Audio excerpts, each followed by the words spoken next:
Have you ever stared into the abyss of death and wondered, what's on the other side? What if someone told you they didn't just wonder, they went there? They died, crossed the threshold, and came back with a story so profound it could rewrite everything you believe. Welcome to Conscious Chronicles. I'm Anthony, your guide through the extraordinary near-death experiences of people who've pierced the veil and returned with tales that defy logic and ignite the soul. If you're new here, or if you're addicted to these cosmic odysseys, please subscribe and hit the bell so you never miss a journey. It's free, and it fuels this channel to keep unearthing these mind-blowing accounts for you. So, grab a warm drink, coffee, tea, something to ground you, and get ready. Today, I'm narrating the saga of Jay, a listener whose brush with the beyond lay buried in silence for decades, until he found this community and discovered he wasn't the only one who'd seen the light. Today, I'm diving into Jay's world, a story he shared with me, written from his heart, and now brought to life through my voice. Here's what Jay experienced as he lived it. My name's Jay, and I stumbled onto Conscious Chronicles when a friend fired a link my way. Jay, she said, this is you. It's what you told me all those years ago. She wasn't wrong. As I listened to your voice spill out from my screen, it was like a dam broke inside me. Every story mirrored a memory I'd shoved into the shadows, convincing myself it was a fever dream, a trick of a grieving mind. But hearing others, strangers, describe the same otherworldly realm, it slammed into me like a freight train. I didn't make it up. I realized that I wasn't losing it. I had been there too. And now, I'm peeling back the layers of that night. The night I died and saw what waits beyond. It all crashed down the day after my 30th birthday. My mother, my rock, my entire universe had slipped away the day before. Cancer stole her from me, leaving me stranded in a world that suddenly felt too big, too empty.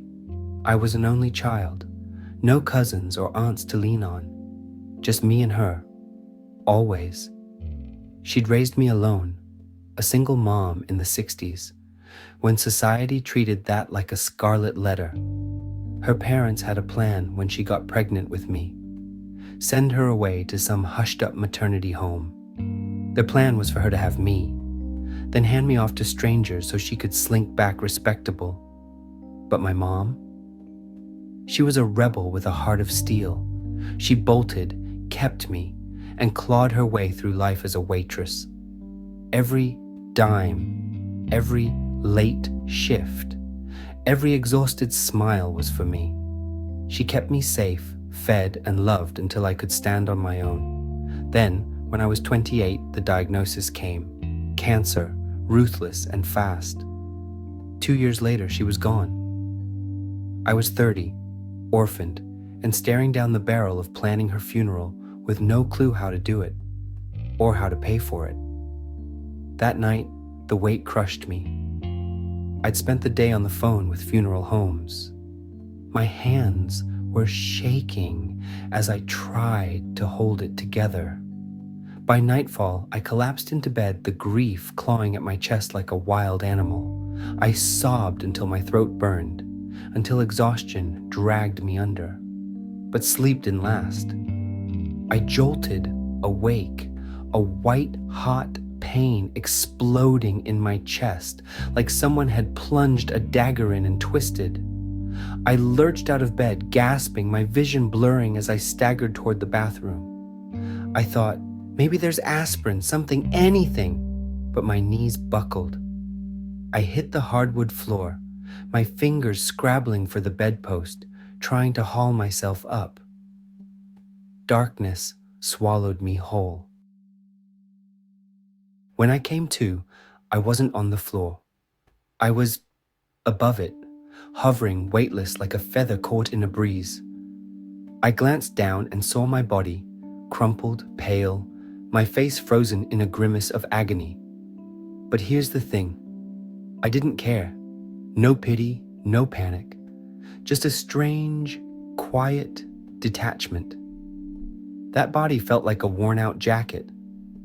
Something I'd shrugged off because I didn't need it anymore. Then I saw it, a tunnel, rippling and glowing, hovering right above my bedroom door. It shimmered like liquid starlight, pulsing with a hum I could feel in my bones. I didn't decide to move. It pulled me, like gravity flipped upside down. Next thing I knew, I was hurtling through it, the walls streaking past in a blur of silver and gold, my speed climbing until I was a comet blazing through the void.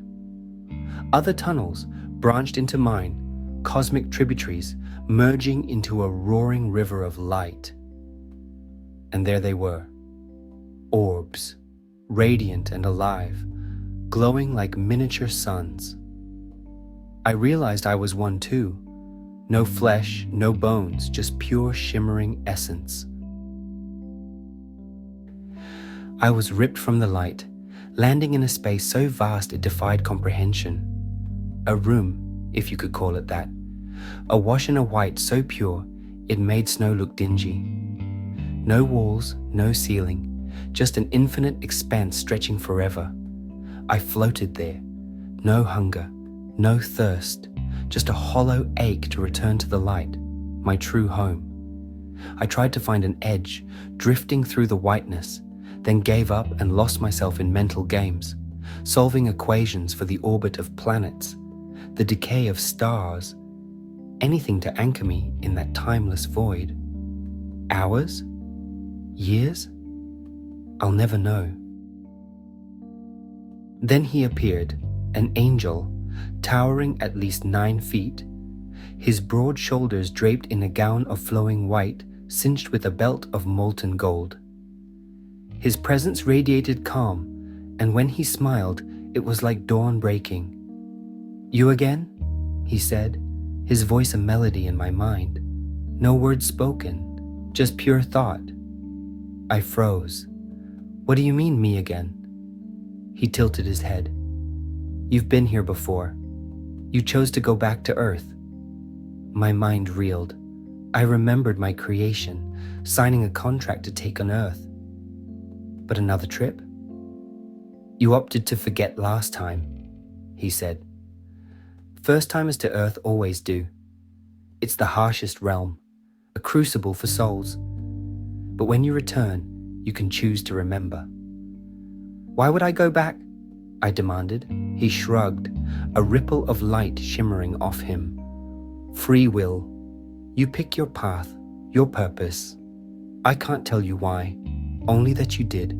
He waved a hand and there it was, my contract, glowing like it was etched in stardust. I read it, and memories flickered. Goals I'd set, lessons I'd craved, challenges I'd vowed to conquer. I saw I'd failed them in my last life, and vague echoes stirred. I'd stood here before, begged to try again, and chosen to forget so Earth's weight wouldn't break me. Earth, he explained, was the ultimate proving ground, a war zone for souls, a medal of valor for those who triumph. I knew I had to go back, not out of duty, but hunger to finish what I'd started. This time, I'd keep the memory of the light, a lifeline to pull me through. In a blink, I slammed back into my body, sprawled on that cold bedroom floor. The chest pain was gone, but my soul felt wrong, too vast for this fragile shell. And the grief, it tripled. I didn't just mourn my mom, I mourned the light, that infinite embrace I'd lost. Depression swallowed me whole. I couldn't eat, couldn't sleep, just stared at walls, replaying the journey, questioning my sanity. Months blurred by, maybe years, until the fog lifted and doubt crept in. A dream, I told myself. A hallucination from the fall. I tested the waters, sharing scraps with friends. Most laughed. You dreamed it, Jay. One said I'd cracked my skull and imagined it all. Only one, my oldest friend, called it what it was, a near-death experience. That's Jay's epic tale. A journey from despair to the edge of eternity and back. What do you make of it? Pour your thoughts into the comments. I just love to read them. Until next time, stay safe, stay blessed, and keep chasing the mysteries with me here on Conscious Chronicles. See you soon.